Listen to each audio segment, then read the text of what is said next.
Back to our channel Bezawadi and cooking corner. Hi అండి, నేను మీ సునీత. ఈరోజు మన వీడియోలో పనస గింజల పులావ్ని అయితే చేస్తున్నానండి. చాలా సింపుల్గా ఉంటుంది, ఎవరైనా ఈజీగా చేసేయచ్చు అనమాట. అలాగే పిల్లలకు కూడా లంచ్ బాక్స్ రెసిపీగా చాలా బాగుంటుంది. బ్యాచిలర్స్ కూడా ఈజీగా చేసుకోవచ్చు. దీనిలో హై ప్రోటీన్ ఉంటుంది కదండి పనస పిక్కల్లో, మన ఆరోగ్యానికి కూడా చాలా మంచిది. దీని సింపుల్ వేలో నేను ఎలా చేస్తానో చూపిస్తాను. కడాయి అయితే వేడైందండి, తగినంత ఆయిల్ వేసుకుంటున్నాను. ఆయిల్ అయితే వేడైందండి. ఇప్పుడు ఇందులో బిర్యానీ స్పైసెస్ని అయితే వేసుకుంటున్నాను. బగారా ఆకు కూడా వేసుకుంటున్నాను. ఇందులో కొన్ని జీడిపప్పులు వేసుకుంటున్నాను. అలాగే ఒక ఉల్లిపాయను చెరిగి పెట్టుకున్నానండి, ఉల్లిపాయ ముక్కలు వేసుకుంటున్నాను. 3 పచ్చిమిర్చి కూడా వేసుకుంటున్నాను. ఆనియన్స్ అయితే ఫ్రై అయిపోయినాయి కదండి. ఒక టమాటోని అయితే తరిగి పెట్టుకున్నాను. ఈ టమాటో ముక్కలు, పుదీనా, కొత్తిమీర, కరివేపాకు వీటన్నిటిని వేసుకొని మళ్ళీ ఫ్రై చేసుకోవాలి.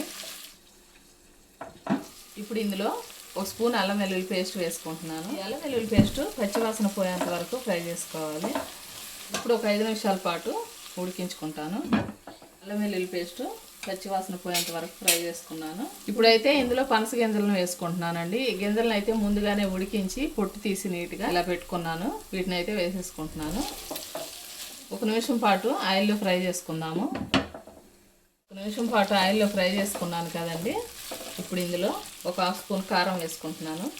అలాగే టేస్ట్కి తగినట్లుగా ఉప్పు వేసుకుంటున్నాను. ఒకసారి నీట్గా కలిపేసుకోవాలి. ఇప్పుడు ఇందులో ఒక 1/2 కప్పు పెరుగు కూడా వేసుకుంటున్నాను. 1 నిమిషం మూత పెట్టుకొని ఉడికించుకుంటాను. ఇప్పుడు ఇందులో ఎసరు కోసం అయితే వాటర్ని పోసుకుంటాను. నేనైతే 1/2 కేజీ రైస్ని తీసుకున్నానండి. ఆ రైస్ని కొలిస్తే ఈ గ్లాస్తో 2 గ్లాసులు అయినాయి అనమాట. దీంతో 4 గ్లాసులు వాటర్ పోసుకుంటాను, గ్లాసుకు 2 చొప్పున.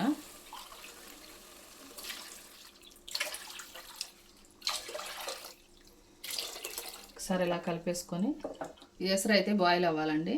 ఒకసారి మూత పెట్టుకొని 10 నిమిషాలు ఉడికించుకుంటాను. వాటర్ అయితే బాయిల్ అవుతుందండి.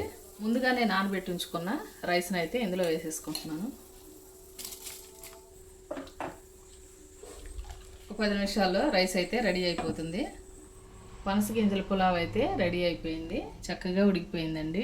చూసారు కదండి పనస గింజల పులావ్ ఎంత ఈజీగా రెడీ అయిపోయిందో. చాలా సింపుల్ వే కదా. తప్పకుండా ఈసారి మీరు కూడా మీ ఇంట్లో ట్రై చేయండి. పిల్లలు అయితే చాలా ఇష్టంగా తింటారండి. ఇందులో హై ప్రోటీన్ ఉండటం వల్ల పిల్లలకి, పెద్దవాళ్ళకి, ఎవరికైనా కానీ చాలా చాలా మంచిదండి. సరేనా, ఈ రోజుకైతే ఇంతేనండి రెసిపీ. మరో మంచి రెసిపీతో మళ్ళీ మీ ముందుకు వస్తాను. మా వీడియోస్ కనుక మీకు నచ్చినట్లయితే ప్లీజ్ ఒక లైక్ చేసి సపోర్ట్ చేయండి. థ్యాంక్ యూ అండి.